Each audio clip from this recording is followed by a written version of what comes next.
Hello and welcome to the Self-Recording Band podcast. I am your host, Benedikt Hain, and I'm here with my friend and co-host, Malcolm Owen Flood. How are you, Hello. Malcolm? It's been I'm a great, while. man. Overworked, overtired, but finally on a day off here. So looking forward to that. How about you? You had a great vacation. Oh, totally. Yeah, absolutely. It's the opposite Yeah, for me. I'm not overworked. I've never been less overworked. we need to trade places. Yeah, we spent time in Italy with the family and then another week of vacation at home. And I'm refreshed and full of energy. And That is lovely. things Where are in good. Italy did you go? We were to Lake Garda, beautiful lake in Italy. And that's a beautiful place, like 5 or 6 hours from where I live. And we've been there before, a couple of times actually. And this time we went with both kids and some friends of ours, and it was just a Oh, wonderful that's time. great. Is that up in like the mountains, more northern Italy? That is, yeah, sort of. It's south of the mountain. Yeah, it's actually still a little bit in the mountains. Yeah, it's Cool. northern Yeah, Italy, that's a definitely. beautiful, beautiful area. Oh yeah, absolutely. And we're still warm there, still summer, and yeah, just awesome. Great. So, what about your gigs that you had, the stuff you did? Like you said, you were overworked. You worked on some Oh cool man, projects. What was it it that you was did? just insane. I worked on. Let me think.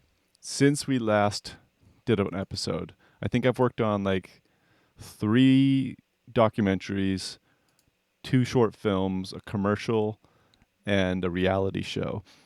Um, and yeah, it's just been mayhem, back to back, back to back. A fun fact: Pro Tools has crashed on me twice since we started this session. I'm just gonna give up on it. We're gonna trust Riverside to not screw this up. You mean this Yeah, this recording session yeah, right now? You had yeah. two crashes. Oh, That's damn. unheard of, even for Pro Tools. But yeah. So just did a lot. Traveled all over the island. Went way up north on the Vancouver Island where I live. I went to Tofino and Ucluelet, which are just beautiful beach towns. Lots in the city. It's been wild, and I haven't done one music thing this month, so that's a little weird. It's just been a total Wow. total shift, which is cool. I don't know. I'm loving it, to be honest. It's been awesome. Yeah, I totally believe you. Do you plan on like doing like will you work on mixing projects and studio projects Yes. again Yep. I'll next be couple mixing a weeks or song this months? week, or 2 songs this week for sure, and mastering a few as well. Got a handful in the queue that were waiting for me to free up. So gonna get those done for sure. Awesome. Yeah. Yeah, I don't know. It's I think it's kind of cool to switch between totally different things just to because it keeps you fresh, I guess. So sometimes I'm very glad I'm so specialized, and sometimes I think it could actually be an advantage to switch between different things just to get a fresh It perspective. works out I don't really know. well when it happens like this, where it's like a block dedicated to one thing, and now I've got a block of time I can dedicate just to being in this room in the studio, and not like my brain doesn't have to do both jobs at the same time. That is when it works just perfectly. It's when you have like half a day and you need to crank out a mix before you go to a film shoot for that afternoon. That's when things get messy and really challenging and exhausting. Oh yeah, yeah. I can I can only imagine. Like as I always say, I don't know anything about this whole film world thing, but it always sounds stressful to me, and I'm so glad you're enjoying it because it sounds like a nightmare to me. But yeah, I mean, I can see it if the balance is right. Yeah, exactly. Yeah, between all those things, totally. Yeah, and now this is actually um, this brings me to today's topic, sort of, because I think if you are switching between different stuff and you basically take a break from working in the studio for a while, when you get back to it, you want to be fast, efficient. You don't want to think about things too much. You want to start where you were before, and you want to have a familiar like environment to work in. And you can only do that if you're organized and structured, and if you have a way you set up your sessions, your studio, so it doesn't take you a week to get back and used to everything again, like when you start in the studio, I Yes, assume. yeah, organization is everything, especially like on both sides of it. On the film set, I have like 3 cases of like little tiny adapters and stuff that I have to make sure they're all with me. It's like that's the most stressful part is like, do I have everything? Because there's so much. It's too much for a checklist even. And then Yeah. coming back, I've got lists for all the projects that I've got open that I got to make sure nobody slips through the cracks once I get back into the studio. And then just like that muscle memory process and organization of my sessions, so I can just sit back and my brain can automatically jump back into that work mode without having to relearn how to do the job, right? Yeah, absolutely. I mean, part of it is using those checklists and templates and stuff, and we did a whole episode on that actually. I'm gonna put the episode number in the show notes because I can't remember right now, but we have a whole episode on using templates and checklists and like little workflow helpers to that help you with that. But what we haven't talked about in much detail is how you actually structure and organize your projects, your project files in Pro Tools or Cubase or Logic or whatever DAW you use. Because I think there are some best practices. There are certainly things that we like to do that maybe others don't. Like it's a personal thing as well. But I think everyone working on a lot of projects or everyone who wants to just keep making progress and stay in the zone and be creative kind of builds their own systems, their own ways to lay out, to manage the session layout, to keep things organized. And we want to share with you how we do it, and we want to share certain things that we think make sense, just so, as you said, nothing slips through the cracks. That's true for the projects as well. You don't want to lose any takes. You don't want to spend hours searching for the one take that was good like 1.5 hours ago or so. You want to be organized so that you find everything at all times and just keep the project moving forward. Now, how do we start there? How do you start? If you I assume you have a template, but if you would start from scratch with a blank session, as many people do every time over again, what would you do? What's the first thing you would do to keep things organized? The first thing I would do is probably color code a bunch of tracks. So it's super important to me that all my drums are one color and all my bass tracks are one color, all my guitars are another color. And actually, because guitars often have like guitar 1, 2, and leads or something like that, they're different shades of the same color often for me, just to differentiate them. But color coding like the blocks of groups, and I should say, I guess one step before that would be moving all of those files next to each other. You should, if that's not happening, you're really unorganized. I can't even imagine how stressful that would be. Imagine you're kicking a snare up beside each other or something. No, that's very. I'm sure there are people who do it like that, God. but like that would be very weird for me.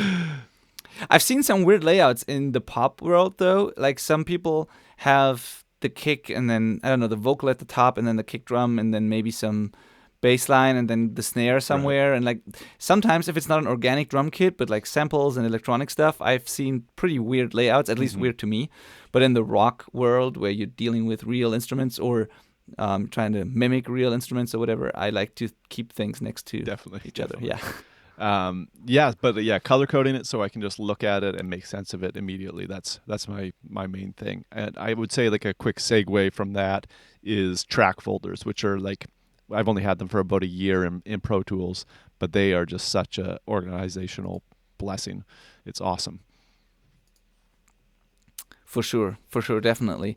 Pro Tools just implemented those, which is hilarious to everyone else, but if you're using Cubase and stuff like that, we have track folders. We have had those for a while. And I don't know. Yeah, I think that's one of the most useful features, actually, because I don't want to look at 100 tracks all the time. I just want to make things visible when I need them and then hide them again. So that's what track folders do. I totally agree. I would always organize them in tracks in those folders. And also, I don't even know how Pro Tools did that before they had track folders, because in Cubase, for example, you use them also to edit things. So you would group things in a track folder, and then there's a button that sort of links the tracks together, so there's no phase mess up. Like when you cut one track, it cuts all of the tracks, and when you move one track, everything moves with that one track. There's no way without track folders you could do that in Cubase. I think. I don't know how Pro Tools did that, but different. For editing reasons, they are necessary in Cubase. Yeah.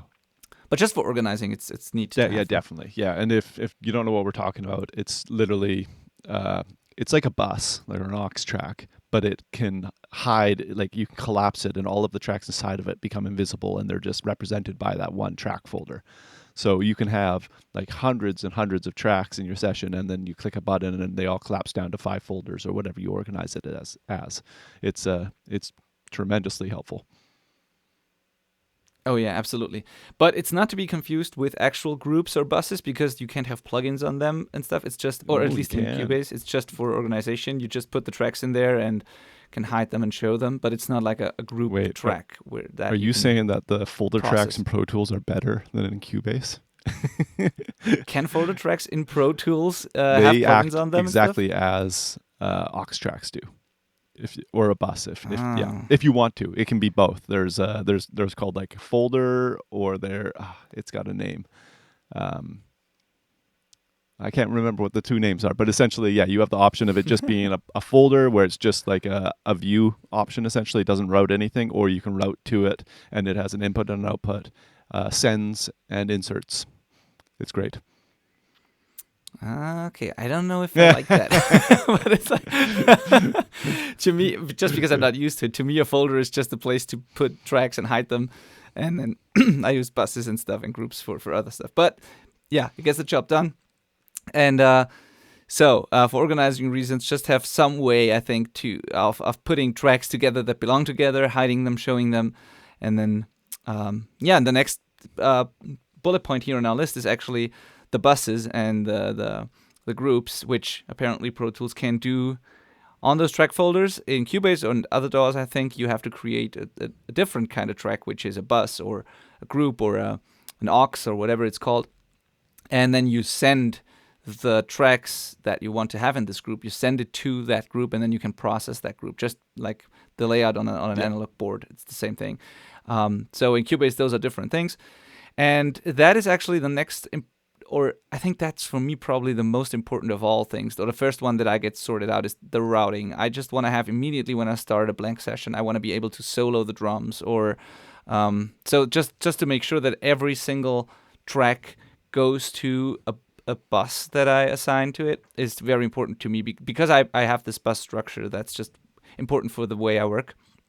And I just can't have everything go straight into the master. I need to put buses in between my individual tracks and the master. Right. So I probably start with the routing, and then I would color code and stuff, or one step. Yeah, basically. Totally. Routing, color coding, labeling, all that, so that I see everything and everything goes to the right place, and only then will I start to do anything else. Yeah, all of that has to be done before you actually do any mixing, which is just hilarious. And now we kind of glossed over templates. We've talked about templates before, but templates are essentially you can just save all of that work we just talked about doing. You can just make it so when you start a new session, it just automatically pops up. Now, there's a big misconception with templates where people think it's like somehow cheating and that it's mixing the song for you. But in reality, it's just taking care of all this non-mixing stuff and letting you actually mix really quick. And that routing stuff is like 99% of what my template is. It's just I know all my drums go to the right drum bus. I've got my sidechain stuff set up already if I want it. Reverbs are already routed already. Sending to stem groups and stuff like that. It's like literally hours of work taken out of the equation every time. It's amazing. Absolutely, totally. So we don't even have just the drum bus and the guitar bus, but we have like. Or I assume you do as well. I at least have a kick bus, a snare bus, a toms bus.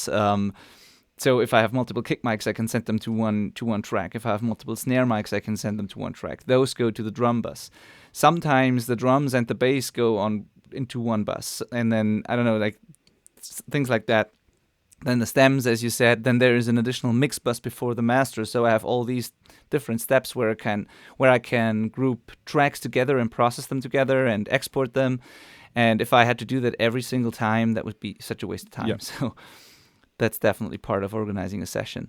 Now, when it comes to actually organizing and improving the workflow while you're tracking, because we've talked about templates and stuff like that in other episodes, but what we haven't really talked about much is how to actually manage your takes and your files and how to use playlists and take folders and stuff like that. And I think that's really important too for people, because I've seen so many sessions, and I know for a fact that a lot of the artists that I'm working with struggle with that as well. I see it because they send me stuff they think it's organized, but to strangers it doesn't make sense at all sometimes. And sometimes they lose their own takes, or they have to search for them and can't remember where they have them. So I just know that a lot of people are struggling with that, and that a lot of people, myself included a couple of years ago, just put one take over the other, and they just move on without ever organizing the stuff or marking it or making sure that they can find stuff again.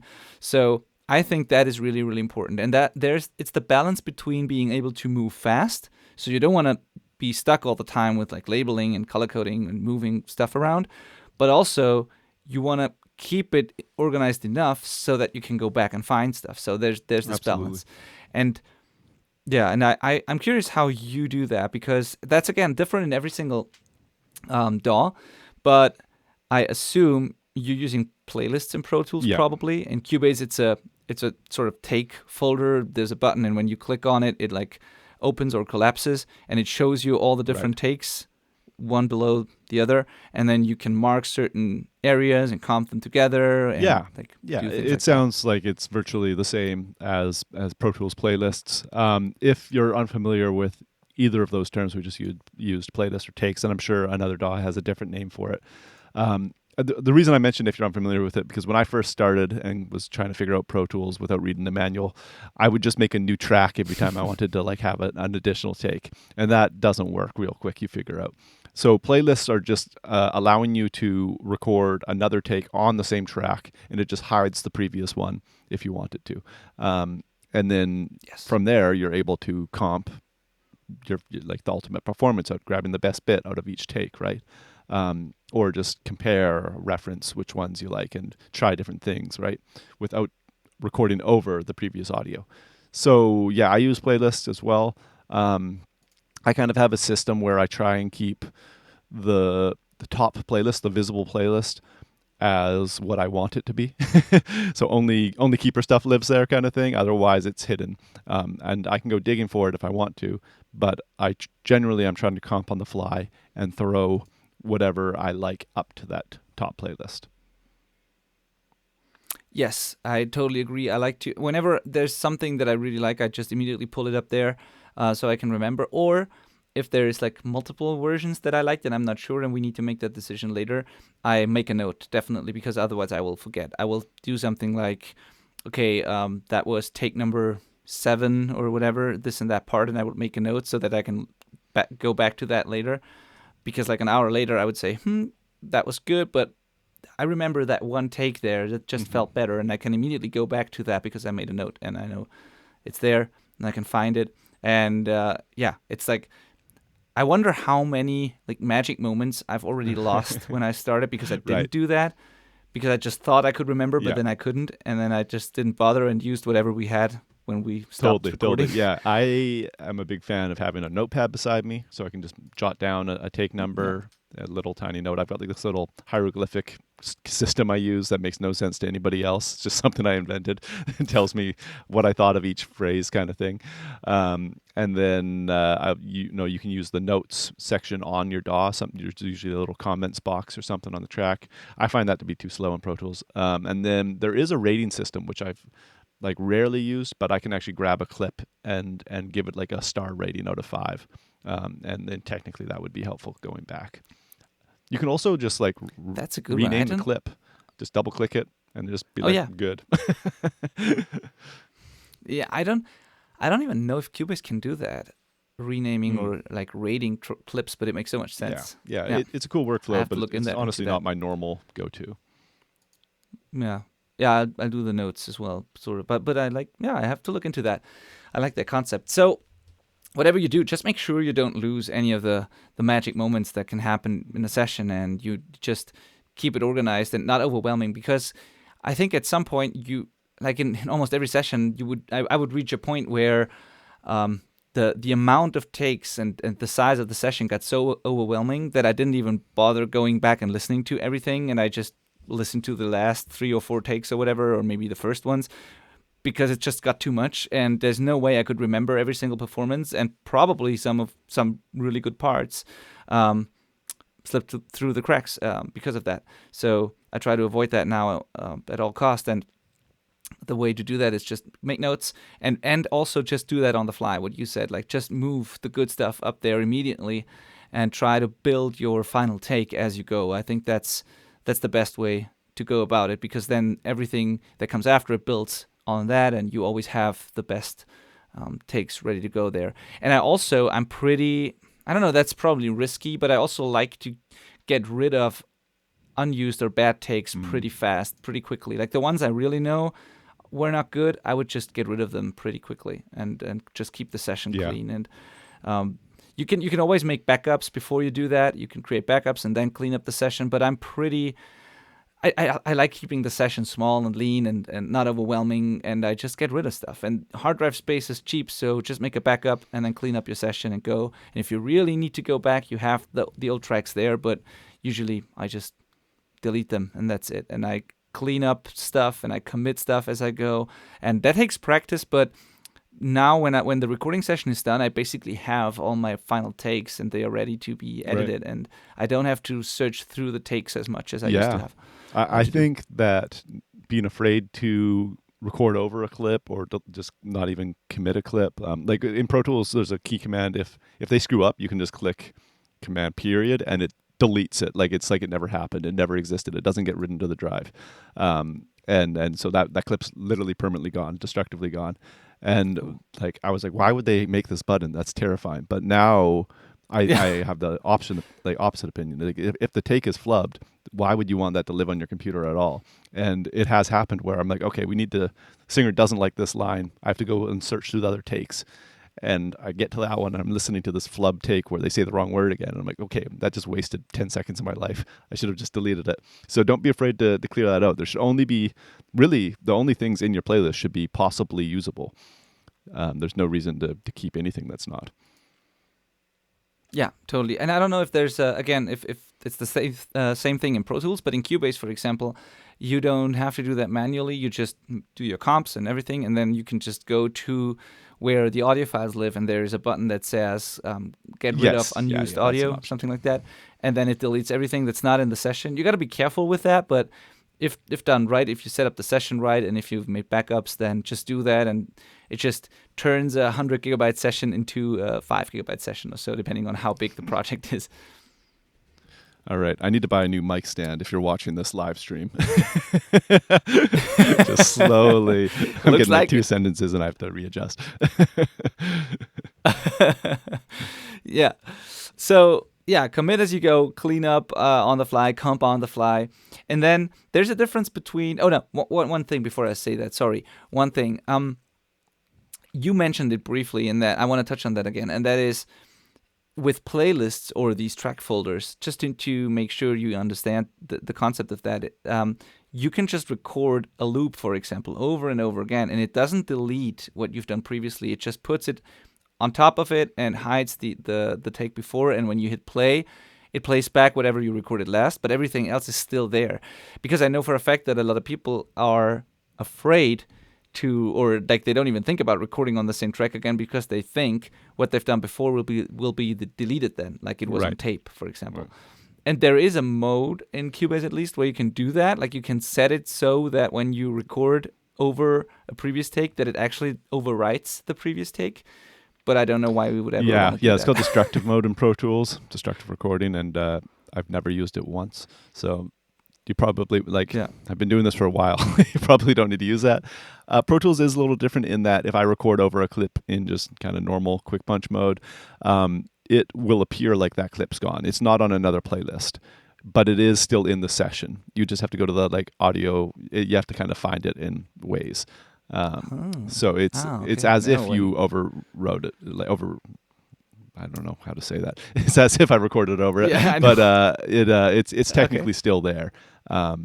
But I rarely, as soon as I do that, I treat it as if I deleted it because there's a reason I recorded over it. Yeah. But, okay. Yeah. I didn't know so that. what you were talking about is called loop mode in Pro Tools. Okay. Now in Cubase, whenever I record over, the default mode is whenever I record over a previous take, it will just put it below it in this folder that I can like view, and then it's just there. And the loop mode is pretty awesome as well. And in Cubase, you don't have to use that mode, but it's like the default thing. You can just mark a certain part of the song and then record it in a loop over and over again, and it will create one continuous audio file that's just being looped. And you can even like expand it, and then it will be longer than that loop. Like it's one continuous file in Cubase, so it doesn't even cut off the end or the beginning if you do the loop not precise enough. So it's very neat and very fast. Yeah, and that way you can just focus on one part and do it over and over again until it's right. And if you messed up just one note, you can search through all the other takes and just put that one note in and then commit. Totally. It's all sorts of little tricks if you need them. Yeah, exactly. And then this concept of comping, I think, is also new to some people. And I've heard that in your podcast episode with Wet Future, where apparently some people don't even know that this is a thing, and they think they have to record start to finish the whole song. No, you don't. You can record the whole song a couple of times and then put the best parts together. That's what we mean with comping. Yeah, just take the best out of each take and combine them. Totally possible. Yeah. If you can nail it, awesome. But it's just going to take a lot of time, and there's so many advantages to not doing that. Yeah, absolutely. Now, what about backups and or save as? Like, how do you do that? Because that is something. It took me a while to figure out a system that I use now, because to me, those are different things. Like when I create a backup, I make a backup of the whole session with all the files that belong to it, and I put that on a separate location on the drive, make sure the track folder is unique so that I don't accidentally overwrite things. That's a backup, like a complete copy of the whole session folder, basically. But then if you do a save as, it's just saved in the same folder, just with a different name. So you can jump to different places in time, basically, and go back an hour and see what you did there. So I would use the backups before every time I do something, not every time, but when I do something really destructive or something that could go wrong, I'll do a backup just so I have the files.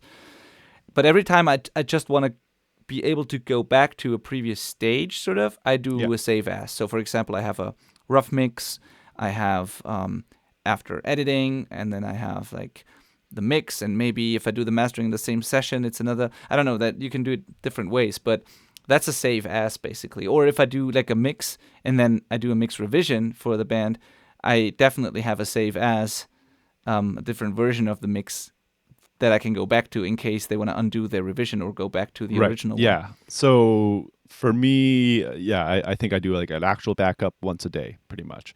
At the end of the day, I do a backup. Otherwise, it's the save as with I just use the date. I just put the date, and then if I'm doing another save as on the same day, I start using letters. So it'll be like 2109. What's today's date? 20 A, then B, then C, kind of thing. And then I have like a auto backup set on Pro Tools to back up literally every minute. There's a backup that's happening as well. So it's pretty. I haven't really been burned because of that. It's just frequently enough. And then a manual actual backup of the whole session onto another drive every day, and then I've got Cloudblaze or Backblaze, doing a cloud backup of everything constantly as well. And that's really my process. Yeah, me too. Cool. So just can't stress enough how important backups are. We have an episode on that as well, but I just want to put it here because it's part of organizing a session, I assume. And also, one thing that can go really wrong, and we haven't mentioned that yet, is right in the beginning, you should make sure that you are using a unique session folder on the right drive and the right location, because you can accidentally use another session folder to store your audio files, and then when you clean up that other session, the tracks in the session you're now working on are gone as well. So that definitely can happen. I've heard horror stories like that where people thought they cleaned up an old session, and what they really did was deleted the tracks that belong to a current session. So you never want that to happen. Just make sure you're using a unique file for the folder for all the audio files, and not a shared folder or something. That's also depending on the DAW. Some DAWs make that really weird. In some DAWs, they they just put everything. Every new session you create is put into the audio files are dumped into the same audio folder on your computer. Yeah, that's not good. And that is getting messy so quickly. Like you can't do that. Another warning is that if you drag things into your session, like you maybe you grab a sample or a loop or something from some website, and it goes to your downloads folder, and then you drag it into your DAW, you have to make sure that your DAW is set to import that, not just reference it. So when you record something in your file, it probably goes to a specific audio folder for that session. But when you drag it in from somewhere else in your computer, it might just be referencing it. So it's just saying, oh, hey, at this point, play this song file from your downloads folder. So once you delete it from your downloads folder, it no longer is able to find it, and you're in trouble. So make sure that's not what's happening. That's like that was a stressful day for me one time many years ago. Yeah, I can't imagine. Yeah, absolutely. That's a good one. Make sure you do that. Now, I'm curious, Malcolm. You've put on our notes here that you have a folder structure for all your bounces that you do throughout the session. Like, how do you go about that? So if anybody's ever emailed me to start working with me, even potentially start working with me, congratulations, your name lives in a Dropbox folder on my computer. And in that folder, there is almost always a demo folder. So like there's a folder with your name, and then there's a bunch more folders inside of that folder of your name. And there's like demos, references, mixes, and masters. Sometimes there's more, like there might be pre-masters, there might be a shared folder if we're doing like co-production stuff where they need to send stuff with me as well. But generally what I just mentioned is kind of like the norm. So demos are what the band sends to me. They're like, hey, what do you think of this song? That lives in demos. References is the files I send them of where we're at as we're completing the project. Like, this is the current like rough mix. That's a reference. And then mixes is when I'm actually doing mixes. It's like, hey, here's your mix. Let me know if you approve it. That lives in there. Although I send them a file pass link, not that Dropbox link in that case. And then masters is where I actually put the final full res master file that is going to be living there for the rest of the time. That makes total sense. Yeah, so it's just there's one place absolutely. for all of their keeper files, or not even keeper files, but there's all the relevant files while we're on the project. And that works great for me. I know some people do it differently, and I'm almost always curious to hear how other people do it. But some people, like for example, when you bounce something out of Pro Tools, it wants to default to sending it to a bounce folder in the session folder, not to this external Dropbox folder like I do. That could work totally, for sure. So that's what I do. I would recommend having some kind of system and just being as consistent with it as you can. That's very cool. Yeah. What you just said with the bounce folder inside the session folder, that's the default for Cubase as well. But I think for Logic, it's the same thing. And I did that for years, actually. I saved, sometimes I even created my own folder, but also in the session folder, sort of. So I saved my bounces with the session. I don't do that anymore. I changed that because when I archive sessions that I don't need anymore, I still want to be able to just listen to a mix I did a while ago. So I want to have my bounces, my masters, my mixes in a separate folder that's not being archived, that I always have access to. That's one of the reasons why I don't bounce to the session folder anymore. What I do so that the masters and stems and everything else is still archived with the session is I will just I don't know if there's a way to do that in Pro Tools again, but in Cubase you can there's a checkbox when you export that says, like, it gives you options to what you want to do after the export is done. And one of those options is it re-imports the mix down into the session on a new track, and I always click that so that I have my prints, basically my master mix and whatever I want to have in there in the actual session. And I really like that because first of all, it's archived with the session, and second, I just have it in my session if I want to reference it. If I do a revision, or if I want to go back to the previous version, I can just A/B between my current mix and whatever I did before. So I have all my versions of the mixes and masters below the session in a folder. Not routed to the master, just muted. But if I need them, I can just pull them up. So I re-import my bounces basically to a new track.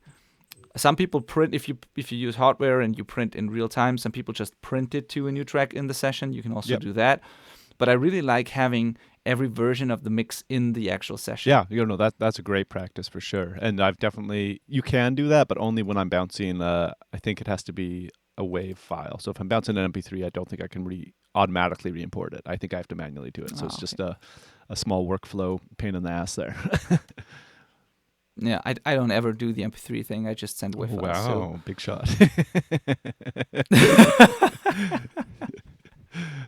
I don't know. Like I don't know. I've never thought I'd need a smaller file or whatever. I don't know. Show off. That's funny. Yeah. Except for this podcast. This podcast is exported as an MP3 always because that's what our software requires us to upload. Yeah. I was always like full res WAV files all the time, non-dithered, and then I worked with Eric Ratz on my band's album, big producer, Juno winner, and he sent me MP3s, and I was like, yeah, this works great. I'm just gonna start doing that. Yeah. I'll send waves when we're done. Yeah, and I think it makes sense because people are listening to it on their phones. They download it. You want to have small files and stuff. But I think these days with phones that have, I don't know, north of 100 gigabyte of like storage and fast internet and all that, I don't know. I think you can just send waves. But maybe it's more convenient with the MP3s. I'm just always worried that I sent out something that's not the best it can be. Yeah, I don't know. I get it. Yeah, it is the speed thing. Canada's cell data stuff is still just totally awful. So MP3s definitely make a difference if you're streaming. Oh, okay. Yeah, that makes sense. And to be honest, like that fear is sort of irrational because I don't really believe if you claim you hear the difference between a well-made 320 MP3 and the WAV, if you hear that immediately, especially on a phone, I think you're lying. So for most people, I think you can't tell a difference. Yeah, so, and I mean, we're so off topic now, but like using FilePath, for example, I know that it's going to be represented correctly, where Dropbox, for example, might like cause some distortion and stuff like that. So I'm pretty not worried. Yeah, exactly.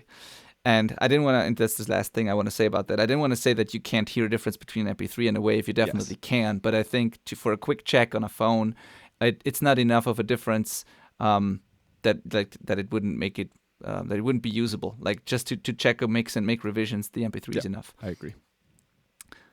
Okay, so there's that. And then two things you added here that I really like is, and I totally forgot about that, but it's so important in organizing your session, that is the memory locations in the session, like markers.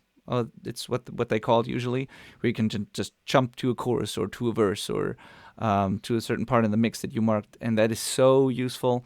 And I don't know why. That's one of those things that I haven't done for years, and I only started doing it, 2 or 3 years ago. Before that, I just manually, like I was searching for different parts, or I just remembered what the waveforms looked like in different parts and used that to navigate the session, until I found out how easy it actually is to make these markers and just assign them to your keyboard, like the numbers, number pad or whatever, and then just jump to the chorus when I want to, and that's insanely helpful. Yeah. Visually, I find it really like it helps my brain out a lot. Just looking at the screen and seeing it's like by color as well, and I can just see the blocks and see it all kind of get put together, and reference where there's missing holes in like the vocal track and stuff like that as well. Just kind of it works really well for me. I definitely can't really mix a song without those being there. No, in the mix, and also when you're recording, like what I used to do all the time, and I feel so dumb that I did that. But when I was in the studio with a band for the longest time, when like someone is in the tracking room, for example, a vocalist, and they would say, "Let's do the chorus again," or whatever. Let's jump to the chorus. Then I was like, what's the chorus again? Where's the chorus again? Like, where do I have to look for? Like, is it in the middle of the song, at the beginning, or I don't know. I had to ask these stupid questions because I didn't have my markers there. And like, it's so unprofessional. And if you do that in the beginning of the session and you sit down with the band or with your bandmates and you take the time to just mark everything, write down what the parts are called, and then when somebody says, hey, let's listen to the bridge again, you just jump to the bridge and you don't have to ask. But I had to ask for years, I think, because I just didn't do that. Yeah, Yeah. I mean, honestly, that still happens sometimes because I'm like, oh, that's the chorus, and they're like, no, that's our verse. I'm like, uh-oh. Yeah, that's why now, like the last couple of projects I did, I sat down with the band when we listened to the demos or when we started the recording, we would listen to the demos and I would ask them what they call the tracks so that I know their understanding of it. So I would just sit down with them and we would listen to the demo once, and while we were listening to it, I would ask, "Is that the verse? Is that the bridge? Is that the chorus?" And I would put in all these markers. I would take the time to do that once, and then I would never have to ask again. There you go. Exactly. It's it's worth Yeah. doing. Just trust us on that one. Yeah, totally. And then the other one is view options. I think I had a different understanding of it compared to what you thought. Like, what do you mean when you say I view mean, options? all I would really say is take the time to look into the different layout options in your DAW and see what works for you. I'm pretty default. I like seeing the waveform that pops up naturally in Pro Tools. I try and get everything onto my edit window rather than the mix window. I almost don't use the mix window. So it's like I can see all my inserts and sends and the editing stuff on the same screen. I got a big giant computer screen in front of me, so it works well for me. Other people like it where they've got both visible on two different monitors. I know my buddy Lucas likes it so that he can see all of his automation stuff, where I keep mine hidden behind the waveform and only pull it up as I need to see it. He has the option enabled where all of the different automation parameters are shown on their own track underneath the track they're attached to, which is just a totally different visual workflow. And, he doesn't have to use key commands I use to do the same thing because it's just there, but he has to scroll more. There's a trade-off, right? So just experiment and see what works for you and develop a workflow. Totally. Like, it makes total sense with the automations. How do you approach, like, where do you put your groups or master faders or whatever you call it? Because I used to have, like I said, I have a kick master and a snare master, which is just my way of calling the group that all the kick mics go to. So my kick master fader, my kick group, and my snare group, and all these things, they would live at the bottom of the session in one folder where all the buses used to live. That's how I did it for years. Basically, I had my individual tracks at the top of the session, and then all the buses below in a certain order. And at some point, I changed because I didn't want to scroll all the time. What you just said, I wanted my kick master below my kick mics, and then my snare master below the snare mics, and then the whole session is set up like that now. And to me, it's more convenient because if I want to change something about the kick, I have all my individual mics and I have the group like next to each other, and I can open up a plugin or do whatever I want and just change the kick sound. On the other hand, I really liked the layout of all the groups next to each other because I used that because I had a 16 fader controller that I don't have anymore, and I sort of put those groups onto those 16 faders. Like it's similar to what people do when they send out all their digital tracks to a 16 channel summing mixer or something. They just sum it together so that it's collapsed to 16 tracks or whatever. And I would have that sort of layout on my controller. And I kind of like the simplicity of looking at a session where there's one kick, one snare, a fader for the toms, a fader for the cymbals, and then, like that. But since I don't use that controller anymore, I just switched it over, and now my groups are right below the tracks they belong to. Yeah. I always cascade things. So if there's a kick bus, it's right on top of my kick tracks. And it's folder tracks are allowed to be buses as well now, so that it's always a folder track and collapsed. So I can't even see the kick tracks. I just see the kick folder essentially.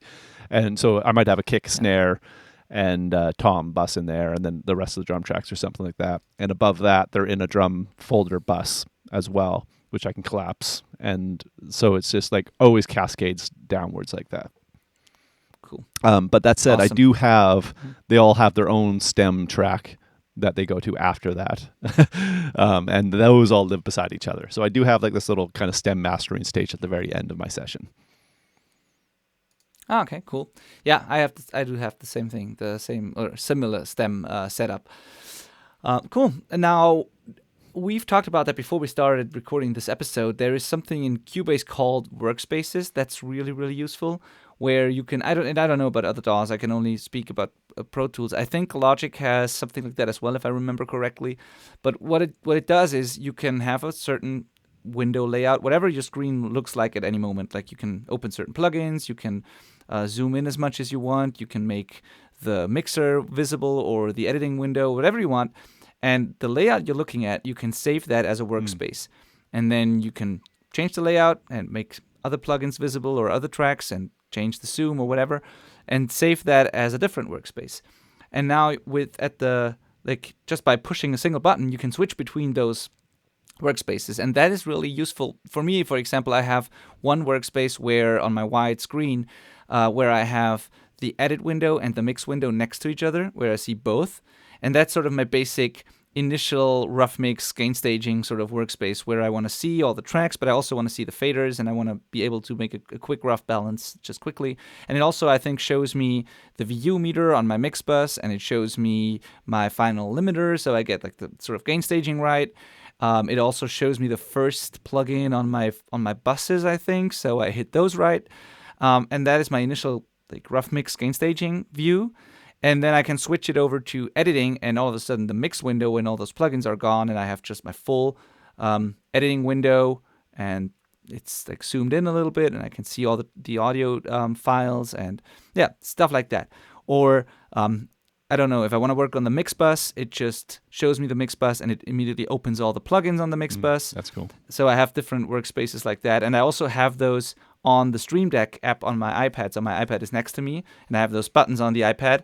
And I just hit Mixbus, and then all the Mixbus plugins open, or I hit Edit, and then it switches to the editing That's pretty cool. So those workspaces are such a workflow enhancer.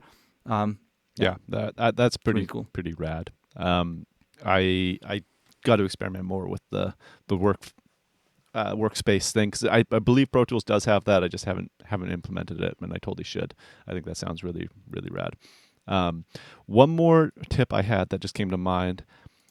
Is something I'm totally diehard about that most people don't actually do. But in like all of my groups, I rename things to have the first letter of what they are at the beginning of all of them. So all of my drum tracks have a big capital D underscore before they say snare. Mm-hmm. And that is cool for just, again, glancing at my session. I know where I am. The colors help with that too.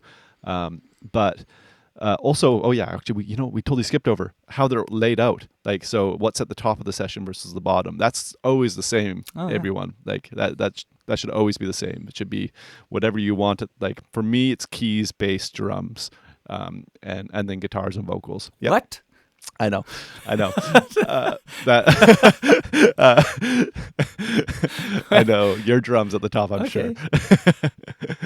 Yeah, and I would have said okay. Like I would if you had said vocals are at the top, I'd be like okay, yeah, that some people do that. But keys and then bass and then drums. Here, there's a reason. It's because keys and bass are always tiny, so I can still see all my drums even with them at the top. And by bass being at the top, it's right above my kick drum, and that alignment is important to me. So that works out perfectly for me. That's why. That is actually. Let me think about that. Maybe I'll try that. That is a very, very good idea, actually, because that's something that annoys me when I want to check the timing or I want to tweak the edits a little bit or something. I always have to move my bass track up next to the kick and then move it back down, and that is a tiny annoyance that I could skip. Totally You're avoid. welcome to the enlightened. You are now woke. Thank you for that. Yep, thank you for that. I never thought of it. Yeah, that's actually pretty cool. But okay, so back to the letters on the beginning of everything. It's handy for just looking at your session, but at least in Pro Tools, when I want to make a send or route an output to something or whatever, instead of looking at this giant list of bus 1, 2, 3, or 4, or like all these like snare, kick, whatever, it's all aligned in the same order as the session as we just talked about, but with these giant letters. So I can just be like, there's drums, there's snare, there we go, sidechain set kind of thing. And it honestly saves a lot of time looking around. Of course, there's also a search function where you can just type in what you're looking for. But sometimes, I don't know, it's just a subtle thing that seems to save me time. Yeah, that's awesome. That's very, very awesome. Do you number the tracks as well, like in front of the D or whatever? Is there a number also? No, I just do the groups. Okay. And then, I mean, that works on the export as well because they're all grouped together. All my drum tracks are going to alphabetically line up that way. They might not be in the Oh, same yeah, totally. order from top to bottom as what I had, but that's not really important to me. Oh yeah, that's cool. Great. I think that's Yeah, plenty totally. to think about. And I'm sure you will, like everyone listening, you will develop your own system of doing that, because as you see, like as you've heard, we have different systems. We've developed our own things that we like, and so will you, I think. And we all started pretty unorganized, I think, and then over time, we got more and more structured. But I think you can save yourself some time by doing it right from the start. You don't have to you don't have to be lazy for 5 years and then start Totally, yeah. taking it seriously. Anything that saves time, the sooner you start it, the more you save, right? It's get in now Yeah. and reap the benefits. You'll get ahead because of this. It's more time to be focusing on developing your, actual audio skills rather than your organization skills. So totally jump on it. If you're interested, I would like, if you're listening and you're interested, it would be really easy for me to make a screen capture of going through my session organization. Oh. So if you would like that, go to our Facebook group, the self-recording band community, and post in there that you would like to see that, and I'll make it happen. Oh, that is very awesome. Please take Malcolm up on that, because I'd love to see that as well. And I know I did that at some point. I think I did 3 videos on my template, but it was like 2 years ago or so, which is not the current one anymore. But I remember that people appreciated that. So if you could do a current version of yours, that would be really awesome. Yeah, you can see Super the monster. Cool. Yeah, let's do that. Thank you for that offer. And by the way, this community that Malcolm was talking about, we've had a lot of people join us lately. So I don't know, it's growing. Awesome. It's a very cool community. So please join that. Go to theselfrecordingband.com/community, and it will take you straight to the Facebook group, or just search for the Self-Recording Band community on Facebook. Join us there. By the way, the Facebook won over Discord, because we did a little poll, and Facebook won. So we're gonna stay on Facebook for now. Join us there. Take Malcolm up on the offer, please. I wanna see the layout. And I think the main takeaway is what you just said, Malcolm, is just the sooner you start with that, the more time you'll save. And I know the feeling where you're like, I don't want to spend that time now. I got more important stuff to do. I have to work on the song or whatever. So you skip the organization and structuring part. But honestly, that's just that just doesn't work. It's the proper way is you invest some time now, and it might be annoying, but you're gonna save so much time from that moment on. And yeah, the earlier you do it, the more time you'll save, and just see it as an investment that so you get more time back for investing a little. This will also stop you from losing your files or somebody else's files and having to start all over and have a big defeat, which is much worse. Yeah. So maybe a little action step, if you can do it and you're not in a rush and don't have a hard deadline, just stop whatever you're working on, improve your session layout, your workflow, your whatever you do, until to the point where you think you're happy and faster now. You don't have to do it perfectly, but just implement some of the things we talked about. Stop right now, do that, and only continue after that, and then you'll immediately be able to enjoy all the time you'll get back. So exactly. Awesome. Thank you for listening or watching, if you're watching on YouTube or our community where we stream this. I hope the stream worked, and we'll see you next week. Thank you.